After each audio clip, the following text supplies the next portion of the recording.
ਕਿਸੇ ਵੀ ਕੌਮ ਦਾ ਇਤਿਹਾਸ ਉਸ ਦੀ ਜਿੰਦ ਜਾਨ ਹੋਇਆ ਕਰਦਾ ਹੈ।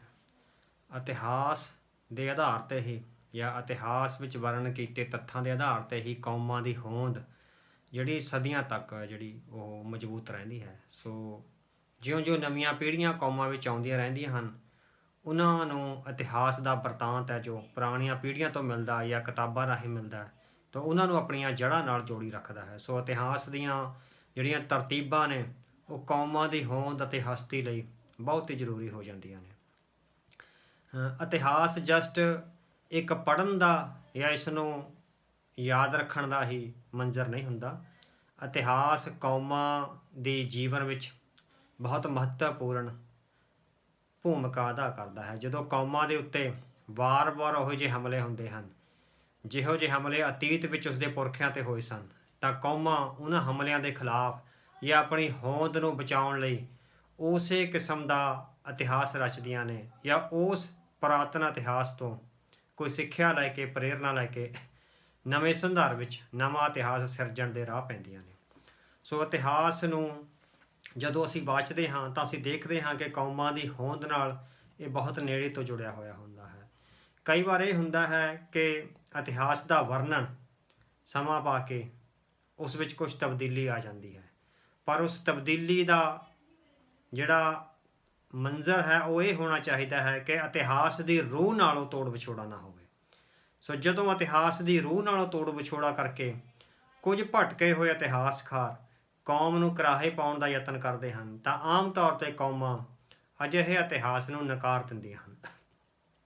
ਕੌਮਾਂ ਦੀ ਰੂਹ ਨੂੰ ਉਹ ਇਤਿਹਾਸ ਹੀ ਤ੍ਰਿਪਤ ਕਰਦਾ ਹੈ ਜਿਸ ਵਿੱਚ ਉਸ ਦੇ ਗੁਰੂਆਂ, ਉਸ ਦੇ ਸੰਤ ਮਹਾਂਪੁਰਖਾਂ ਅਤੇ ਉਸ ਦੇ ਰੂਹਾਨੀ ਪੁਰਸ਼ਾਂ ਵੱਲੋਂ ਰੂਹਾਨੀਅਤ ਦੇ ਰੰਗ ਵਿੱਚ ਗਾਏ ਹੋਏ ਗੀਤ ਟੁਣਕਦੇ ਹੋਣ।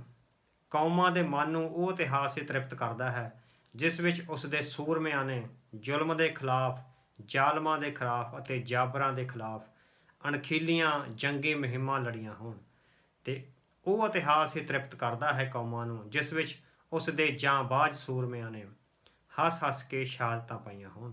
ਸੋ ਜਦੋਂ ਵੀ ਕੌਮਾਂ 'ਤੇ ਕੋਈ ਭੀੜ ਪੈਂਦੀ ਹੈ ਤਾਂ ਕੌਮਾਂ ਹਮੇਸ਼ਾ ਆਪਣੇ ਅਤੀਤ ਦੇ ਇਤਿਹਾਸ ਵੱਲ ਨੂੰ ਮੁੜਦੀਆਂ ਹਨ। ਉਹ ਇਤਿਹਾਸ ਉਹਨਾਂ ਨੂੰ ਪ੍ਰੇਰਨਾ ਦਿੰਦਾ ਹੈ ਭਵਿੱਖ ਨਾਲ, ਅਤੇ ਭਵਿੱਖ ਵਿੱਚ ਪੈਦਾ ਹੋਏ ਜਾਂ ਵਰਤਮਾਨ ਵਿੱਚ ਪੈਦਾ ਹੋਏ ਖਤਰਿਆਂ ਨਾਲ ਲੜਨ ਦਾ।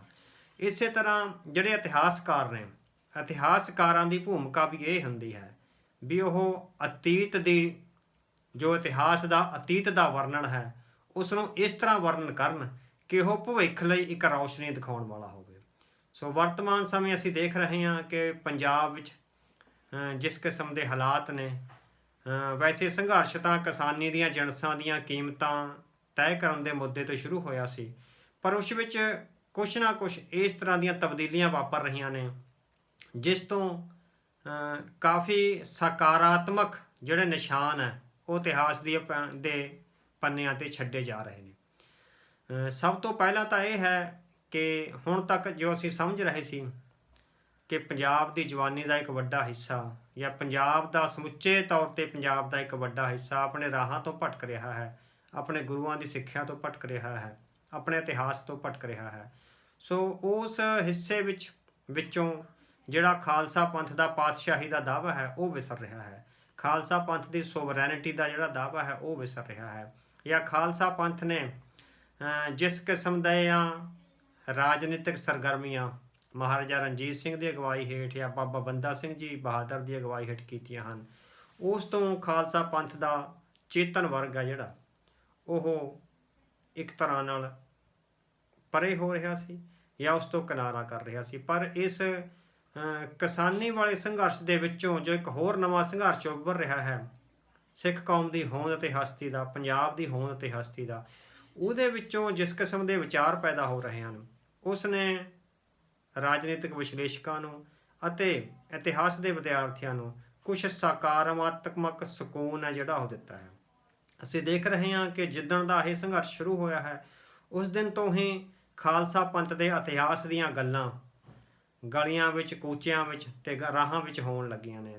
ਸੋ ਕਿਸਾਨੀ ਸੰਘਰਸ਼ ਨੂੰ ਦਿੱਲੀ ਨਾਲ ਇੱਕ ਸਪਸ਼ਟ ਅਤੇ ਸਿੱਧੀ ਲੜਾਈ ਦੇ ਰੂਪ ਵਿੱਚ ਦੇਖਿਆ ਜਾਣ ਲੱਗਿਆ ਹੈ ਇੱਕ ਵਰਗ ਵੱਲੋਂ, ਹਾਲੇ ਸਮੁੱਚੇ ਵਰਗ ਵੱਲੋਂ ਨਹੀਂ, ਪਰ ਇੱਕ ਵਰਗ ਵੱਲੋਂ ਦਿੱਲੀ ਨਾਲ ਇੱਕ ਸਪਸ਼ਟ ਜਿਹੜੀ ਲੜਾਈ ਹੈ ਉਹਦੇ ਵੱਲੋਂ ਦੇਖਿਆ ਜਾ ਰਿਹਾ ਹੈ।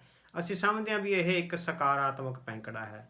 ਪੰਜਾਬ ਦੀ ਹੋਂਦ ਅਤੇ ਹਸਤੀ ਦੀ ਇਸ ਲੜਾਈ ਵਿੱਚ ਸਭ ਤੋਂ ਵੱਧ ਮਹੱਤਵ ਖਾਲਸਾ ਜੀ ਦੇ ਬੋਲਿਆਂ ਨੂੰ ਦਿੱਤਾ ਜਾ ਰਿਹਾ ਹੈ, ਖਾਲਸਾ ਜੀ ਦੇ ਇਤਿਹਾਸ ਨੂੰ ਦਿੱਤਾ ਜਾ ਰਿਹਾ ਹੈ, ਸਿੱਖ ਪੰਥ ਦੇ ਸ਼ਹੀਦਾਂ ਨੂੰ ਦਿੱਤਾ ਜਾ ਰਿਹਾ ਹੈ।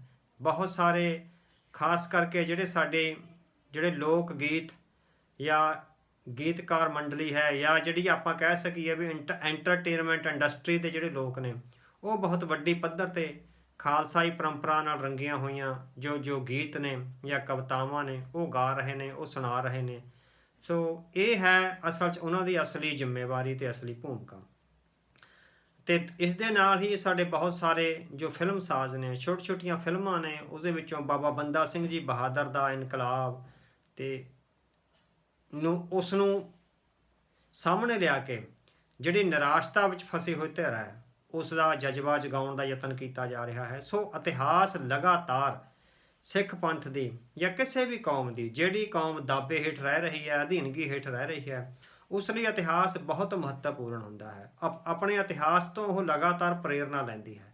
ਜਿਹੜੀਆਂ ਕੌਮਾਂ ਇਤਿਹਾਸ ਦੀ ਪ੍ਰੇਰਨਾ ਤੋਂ ਵਿਰਪੀਆਂ ਹੋ ਜਾਂਦੀਆਂ ਹਨ ਜਾਂ ਜਾਣਬੁੱਝ ਕੇ ਇਤਿਹਾਸਕ ਪ੍ਰੇਰਨਾ ਤੋਂ ਪਾਸਾ ਵੱਟ ਲੈਂਦੀਆਂ ਹਨ, ਉਹਨਾਂ ਦੀ ਕਿਤੇ ਨਾ ਕਿਤੇ ਇਤਿਹਾਸ ਵਿੱਚ ਮੌਤ ਆ ਜਿਹੜੀ ਉਹ ਸਪਸ਼ਟ ਹੀ ਹੁੰਦੀ ਹੈ। ਪਰ ਜਿਹੜੀਆਂ ਕੌਮਾਂ ਆਪਣੇ ਇਤਿਹਾਸ ਤੋਂ ਪਾਸਾ ਨਹੀਂ ਵੱਟਦੀਆਂ, ਲਗਾਤਾਰ ਆਪਣੇ ਇਤਿਹਾਸ ਨਾਲ ਜੁੜੀਆਂ ਰਹਿੰਦੀਆਂ ਨੇ ਜਾਂ ਆਪਣੇ ਇਤਿਹਾਸ ਨੂੰ ਯਾਦ ਕਰਦੀਆਂ ਨੇ, ਉਹਨਾਂ ਕੌਮਾਂ ਦੀ ਹੋਂਦ ਚਾਹੇ ਉਹਨਾਂ 'ਤੇ ਜ਼ਬਰ ਦੇ ਝੱਖੜ ਝੁੱਲ ਜਾਣ, ਪਰ ਉਹਨਾਂ ਦੀ ਕੌਮਾਂ ਦੀ ਹੋਂਦ ਨਹੀਂ ਮਿਟਦੀ। ਭਾਵੇਂ ਉਹ ਸਿਆਸੀ ਤੌਰ 'ਤੇ ਲੰਮੇ ਸਮੇਂ ਲਈ ਗੁਲਾਮ ਰਹਿ ਜਾਣ, ਪਰ ਉਹਨਾਂ ਦੀ ਹੋਂਦ ਨਹੀਂ ਮਿਟਦੀ। ਇਸ ਸੰਦਰਭ ਵਿੱਚ ਪੋਲਿਸ਼ ਕੌਮ ਦੀ ਜਿਹੜੀ ਉਦਾਹਰਨ ਆ ਉਹ ਲਗਾਤਾਰ ਦਿੱਤੀ ਜਾ ਰਹੀ ਹੈ।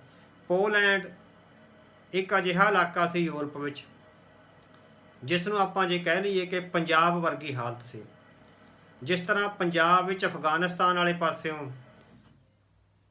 ਲਗਾਤਾਰ ਜੋ ਹਮਲਾਵਰ ਸੀ, ਜੋ ਦਰਿੰਦੇ ਸੀ, ਜੋ ਜਾਬਰ ਸੀ, ਦੰਦਨਾਉਂਦੇ ਆਉਂਦੇ ਸੀ ਅਤੇ ਪੰਜਾਬ ਨੂੰ ਲਤਾੜ ਕੇ ਗਾਂਹ ਵੱਧਦੇ ਹੋਏ, ਲੁੱਟਮਾਰ ਕਰਦੇ ਹੋਏ ਵੱਧ ਜਾਂਦੇ ਸਨ। ਇਸੇ ਤਰ੍ਹਾਂ ਦਾ ਜਿਹੜਾ ਹਾਲ ਸੀ ਉਹ ਪੋਲੈਂਡ ਦਾ ਹੋਇਆ। ਪੋਲੈਂਡ ਲਗਾਤਾਰ ਲਗਭਗ 2-3 ਸਦੀਆਂ ਤੱਕ ਉੱਥੇ ਇਸ ਤਰ੍ਹਾਂ ਦਾ ਭਾਣਾ ਵਾਪਰਦਾ ਰਿਹਾ ਵੀ ਲਗਾਤਾਰ ਹਮਲਾਵਰ ਆਉਂਦੇ ਸੀ, ਉਸ ਨੂੰ ਰੌਂਦ ਕੇ ਚਲੇ ਜਾਂਦੇ ਸੀ, ਉਸ ਦੇ ਲੁੱਟਮਾਰ ਕਰਦੇ ਸੀ, ਕਤਲੋ-ਗਾਰਤ ਕਰਦੇ ਸੀ। ਪਰ ਪੋਲਿਸ਼ ਕੌਮ ਸੀ ਜਿਹੜੀ, ਉਹਨਾਂ ਨੇ ਆਪਣੇ ਇਤਿਹਾਸ ਨਾਲੋਂ ਆਪਣਾ ਨਾਤਾ ਨਹੀਂ ਤੋੜਿਆ। ਲੰਬੇ ਸਮੇਂ ਤੱਕ ਗੁਲਾਮ ਰਹਿਣ ਦੇ ਬਾਵਜੂਦ ਵੀ ਉਸ ਕੌਮ ਦੀ ਹੋਂਦ ਅਤੇ ਹਸਤੀ ਮਿਟ ਨਹੀਂ ਸਕੀ। ਉਹ ਇਸੇ ਕਰਕੇ ਨਹੀਂ ਮਿਟ ਸਕੀ ਕਿ ਉਹਨਾਂ ਨੇ ਆਪਣੀਆਂ ਇਤਿਹਾਸਕ ਰਵਾਇਤਾਂ, ਆਪਣੇ ਇਤਿਹਾਸਕ ਸੂਰਬੀਰਾਂ, ਆਪਣੇ ਜਾਂਬਾਜ਼ ਸੂਰਬੀਰਾਂ ਅਤੇ ਆਪਣੇ ਧਾਰਮਿਕ ਪੁਰਸ਼ਾਂ ਨੂੰ ਆਪਣੇ ਚੇਤਿਆਂ ਵਿੱਚੋਂ ਨਹੀਂ ਵਿਸਾਰਿਆ। ਸੋ ਬਿਲਕੁਲ ਪੰਜਾਬ ਵਰਗੇ ਹਾਲਾਤ ਜਿਸ ਤਰ੍ਹਾਂ ਅਫਗਾਨਿਸਤਾਨ ਤੋਂ ਮੁਗਲ ਆਉਂਦੇ ਸਨ ਇਸ ਪਾਸੇ ਤੋਂ, ਇਸ ਤਰ੍ਹਾਂ ਹੀ ਪੋਲਿਸ਼ਾਂ ਉੱਤੇ ਬਹੁਤ ਲੰਮਾ ਸਮਾਂ ਤੱਕ ਜ਼ੁਲਮ ਹੋਇਆ ਅਤੇ ਅੰਤ ਨੂੰ ਉਹ ਗੁਲਾਮ ਵੀ ਹੋ ਗਏ।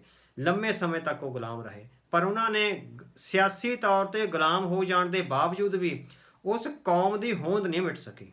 ਸੋ ਅਸੀਂ ਅੱਜ ਜਦੋਂ ਪੰਜਾਬ ਵਿੱਚ ਜੋ ਕੁਛ ਹੋ ਰਿਹਾ ਹੈ, ਜਿਸ ਕਿਸਮ ਦੀ ਸੰਘਰਸ਼ ਦੀ ਲੀਹ ਪੈ ਰਹੀ ਹੈ, ਪੈੜਾਂ ਪੈ ਰਹੀਆਂ ਨੇ, ਹਾਲਾਂਕਿ ਇਹ ਪਹਿਲੇ ਬੱਚਿਆਂ ਵਾਲੇ ਕਦਮ ਨੇ, ਪਰ ਇਸ ਗੱਲੋਂ ਇੱਕ ਸਕਾਰਾਤਮਕ ਖੁਸ਼ੀ ਹੈ ਕਿ ਉਸ ਵਿੱਚੋਂ ਸਿੱਖ ਇਤਿਹਾਸ ਮੁੜ ਕੇ ਪਣਪ ਰਿਹਾ ਹੈ। ਸੋ ਸਿੱਖ ਇਤਿਹਾਸ ਤੋਂ ਪ੍ਰੇਰਨਾ ਲੈ ਕੇ ਈਵਨ ਖਾਲਸਾ ਜੀ ਦੇ ਜਿਹੜੇ ਬੋਲੇ ਨੇ, ਹਰ ਥਾਂ ਜੈਕਾਰੇ ਬੁਲਾਏ ਜਾ ਰਹੇ ਨੇ, ਹਰ ਥਾਂ ਫਤਿਹ ਬੁਲਾਈ ਜਾ ਰਹੀ ਹੈ ਅਤੇ ਵੱਖ-ਵੱਖ ਫਿਲਮ ਇੰਡਸਟਰੀ ਦੇ ਬਹੁਤ ਸਾਰੇ ਲੋਕ, ਐਂਟਰਟੇਨਮੈਂਟ ਇੰਡਸਟਰੀ ਦੇ ਬਹੁਤ ਸਾਰੇ ਲੋਕ ਜਦੋਂ ਵੀ ਉਹ ਭਾਸ਼ਣ ਕਰਦੇ ਨੇ ਤਾਂ ਉਹ ਪੁਰਾਤਨ ਜੋ ਖਾਲਸਾ ਪੰਥ ਦਾ, ਸ਼੍ਰੀ ਅਨੰਦਪੁਰ ਸਾਹਿਬ ਦਾ ਜਾਂ ਸ਼੍ਰੀ ਅੰਮ੍ਰਿਤਸਰ ਸਾਹਿਬ ਤੋਂ ਜੋ ਖਾਲਸਾ ਪੰਥ ਲਈ ਸੰਦੇਸ਼ ਜਾਰੀ ਹੁੰਦੇ ਸਨ ਅਤੇ ਦਿੱਲੀ ਦੇ ਖਿਲਾਫ ਜਿਸ ਕਿਸਮ ਦੀਆਂ ਖਾਲਸਾ ਜੀ ਨੇ ਜੰਗੀ ਮੁਹਿੰਮਾਂ ਵੱਢੀਆਂ, ਉਹਨਾਂ ਦਾ ਵਰਣਨ ਆ ਜਿਹੜਾ ਅੱਜ ਕੱਲ੍ਹ ਲਗਾਤਾਰ ਪੰਜਾਬ ਦੀ ਫਿਜ਼ਾ ਵਿੱਚ ਹੋ ਰਿਹਾ ਹੈ। ਇਸ ਦੇ ਨਾਲ ਹੀ ਮਹਾਰਾਜਾ ਰਣਜੀਤ ਸਿੰਘ ਦੇ ਰਾਜ ਨੂੰ, ਬਾਬਾ ਬੰਦਾ ਸਿੰਘ ਜੀ ਬਹਾਦਰ ਦੇ ਰਾਜ ਦੀਆਂ ਉਦਾਹਰਨਾਂ ਦੇ ਕੇ ਖਾਲਸਾ ਪੰਥ ਦੇ ਪਾਤਸ਼ਾਹੀ ਦਾਅਵੇ ਨੂੰ ਕਿਤੇ ਨਾ ਕਿਤੇ ਉਜਾਗਰ ਕੀਤਾ ਜਾ ਰਿਹਾ ਹੈ। ਅਸੀਂ ਸਮਝਦੇ ਹਾਂ ਕਿ ਇਹ ਬਹੁਤ ਚੰਗੀਆਂ ਗੱਲਾਂ ਨੇ। ਇਸ ਦੇ ਨਾਲ ਹੀ ਅਸੀਂ ਐਂਟਰਟੇਨਮੈਂਟ ਇੰਡਸਟਰੀ ਅਤੇ ਫਿਲਮ ਇੰਡਸਟਰੀ ਦੇ ਲੋਕਾਂ ਨੂੰ ਇੱਕ ਬੇਨਤੀ ਕਰਦੇ ਹਾਂ ਕਿ ਜਸਟ ਉਹ ਕੁਝ ਸਮੇਂ ਲਈ ਹੀ ਇਸ ਤਰ੍ਹਾਂ ਦੀਆਂ ਗੱਲਾਂ ਨਾ ਕਰਨ। ਇਤਿਹਾਸਕਾਰ ਦੱਸਦੇ ਹਨ ਕਿ ਜਿਨ੍ਹਾਂ ਕੌਮਾਂ ਦੀ ਹੋਂਦ ਖਤਰੇ ਮੂੰਹ ਆਈ ਹੋਵੇ, ਉਸ ਦੇ ਧਾਰਮਿਕ ਪੁਰਸ਼ਾਂ ਨੂੰ ਅਤੇ ਉਸ ਦੇ ਲੋਕ ਗੀਤਕਾਰਾਂ ਨੂੰ ਆਪਣੀ ਜ਼ਿੰਮੇਵਾਰੀ ਨਿਭਾਉਣੀ ਪੈਂਦੀ ਹੈ। ਧਾਰਮਿਕ ਪੁਰਸ਼ਾਂ ਨੂੰ ਧਰਮ ਦੀ ਜਿਹੜੀ ਸਿੱਖਿਆ ਹੈ, ਧਰਮ ਦੀ ਵਿਆਖਿਆ ਇਸ ਤਰ੍ਹਾਂ ਕਰਨੀ ਪੈਂਦੀ ਹੈ ਤਾਂ ਕਿ ਕੌਮ ਵਿੱਚ ਇੱਕ ਕੌਮੀ ਜਜ਼ਬਾ ਭਰਦਾ ਰਹੇ। ਕੌਮ ਇਸ ਗੱਲ ਨੂੰ ਲਗਾਤਾਰ ਸੁਚੇਤ ਰਹੇ ਕਿ ਉਹ ਕਿਸੇ ਦਾਅਵੇ ਅਧੀਨ ਰਹਿ ਰਹੀ ਹੈ, ਕਿਸੇ ਅਧੀਨਗੀ ਦੇ ਅਧੀਨ ਰਹਿ ਰਹੀ ਹੈ। ਇਹੀ ਕਾਰਜ ਹੈ ਜੋ ਐਂਟਰਟੇਨਮੈਂਟ ਇੰਡਸਟਰੀ ਦੇ, ਚਾਹੇ ਉਹ ਗੀਤਕਾਰ ਨੇ ਜਾਂ ਫਿਲਮ ਇੰਡਸਟਰੀ ਨਾਲ ਸੰਬੰਧਿਤ ਨੇ, ਉਹਨਾਂ ਦੀ ਜ਼ਿੰਮੇਵਾਰੀ ਹੁੰਦੀ ਹੈ ਵੀ ਉਹ ਲਗਾਤਾਰ ਇਤਿਹਾਸਕ ਜੋ ਮੰਜ਼ਰ ਹੈ, ਜੋ ਇਤਿਹਾਸਕ ਸਾਡਾ ਪਰਿਪੇਖ ਹੈ, ਜੋ ਸਾਡੇ ਇਤਿਹਾਸ ਦਾ ਅਤੀਤ ਹੈ, ਉਸ ਨੂੰ ਵਾਰ-ਵਾਰ ਫਿਲਮਾਂ ਰਾਹੀਂ, ਗਾਣਿਆਂ ਰਾਹੀਂ, ਲਗਾਤਾਰ ਕਵਿਤਾਵਾਂ ਰਾਹੀਂ ਜਾਂ ਛੋਟੇ-ਛੋਟੇ ਟੋਟਕਿਆਂ, ਰੁਬਾਈਆਂ ਰਾਹੀਂ ਉਸ ਕੌਮ ਦੀਆਂ ਰਗਾਂ ਵਿੱਚ ਵਸਾਉਂਦਾ ਜਾਂਦਾ ਰਿਹਾ ਜਾਵੇ। ਸੋ ਉਸ ਕੌਮ ਦੀਆਂ ਰਗਾਂ ਵਿੱਚ ਲਗਾਤਾਰ ਜੇ ਇਤਿਹਾਸ ਰੁਮਕਦਾ ਰਹੇਗਾ ਤਾਂ ਉਹ ਕਦੀ ਵੀ ਸਿਆਸੀ ਤੌਰ 'ਤੇ ਗੁਲਾਮ ਹੋ ਜਾਣ ਦੇ ਬਾਵਜੂਦ ਵੀ ਉਸ ਦੀ ਹੋਂਦ ਅਤੇ ਹਸਤੀ ਨਹੀਂ ਮਿਟ ਸਕੇਗੀ। ਸੋ ਇਤਿਹਾਸ ਤੇ ਦੂਜਾ ਹੈ ਸਾਡਾ ਧਰਮ, ਸ਼੍ਰੀ ਗੁਰੂ ਗ੍ਰੰਥ ਸਾਹਿਬ, ਸਾਡਾ ਟੈਕਸਟ।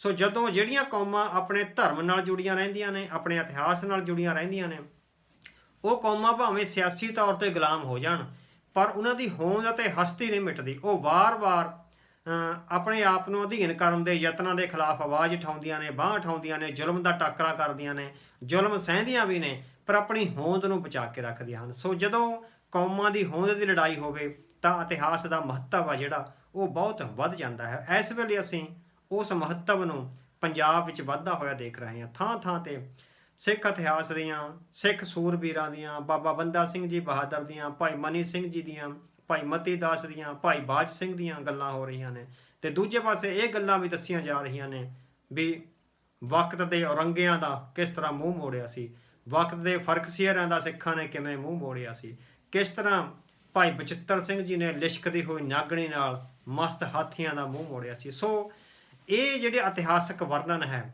ਇਹ ਕਿਸੇ ਵੀ ਕੌਮ ਦੀ ਹੋਂਦ ਅਤੇ ਹਸਤੀ ਲਈ ਬਹੁਤ ਜ਼ਰੂਰੀ ਹੈ। ਸੋ ਅਸੀਂ ਸਮੁੱਚੀਆਂ ਸੰਘਰਸ਼ੀਲ ਜਥੇਬੰਦੀਆਂ ਨੂੰ ਬੇਨਤੀ ਵੀ ਕਰਦੇ ਹਾਂ ਅਤੇ ਉਮੀਦ ਵੀ ਕਰਦੇ ਹਾਂ ਕਿ ਸ਼੍ਰੀ ਗੁਰੂ ਗ੍ਰੰਥ ਸਾਹਿਬ, ਖਾਲਸਾ ਜੀ ਦੇ ਬੋਲੇ ਅਤੇ ਇਤਿਹਾਸ ਇਹ ਸਾਡੇ ਮਿਥ ਸਿੰਬਲ ਨੇ। ਇਹਨੂੰ ਨੈਸ਼ਨਲਿਜ਼ਮ ਦੀ ਭਾਸ਼ਾ ਵਿੱਚ ਐਥਨੋ ਸਿੰਬਲਿਜ਼ਮ ਕਿਹਾ ਜਾਂਦਾ ਹੈ।